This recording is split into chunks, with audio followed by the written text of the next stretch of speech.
la vie de notre peuple. Mes chers diocésaines et diocésains, chers frères et sœurs dans le Seigneur, face au grave danger que représente pour notre pays le coronavirus, le président de la République avait pris des mesures préventives. En application de ces mesures, le gouverneur de la ville-province de Kinshasa avait décidé un confinement par intermittence qui devrait entrer en vigueur aujourd'hui.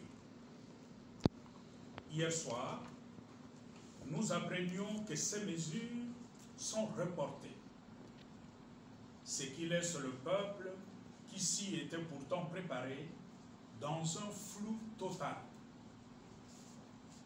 Ces reculs donnent l'impression que le pouvoir tâtonne dans la gestion d'une matière aussi délicate que la santé publique de notre peuple en ces contextes de graves épidémies.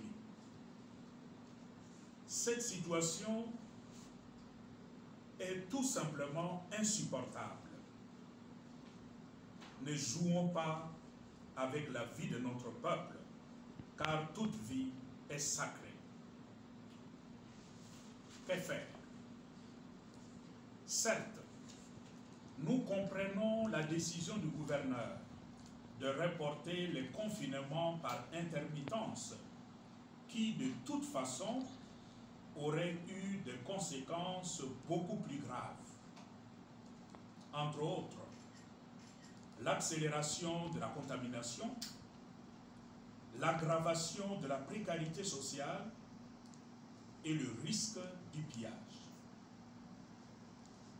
À notre avis, seul le confinement intégral serait plus indiqué à ralentir l'expansion de cette terrible épidémie.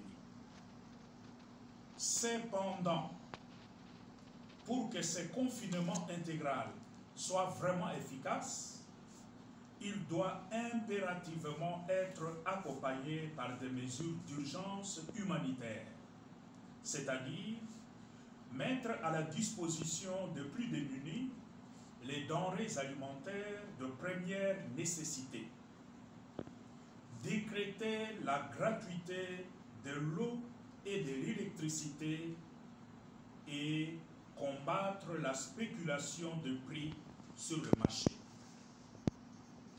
Aussi, invitons-nous la population à s'en tenir scrupuleusement aux mesures de prévention édictées par les autorités compétentes. C'est également le moment pour nous tous de manifester notre solidarité les uns envers les autres, surtout envers le plus démuni.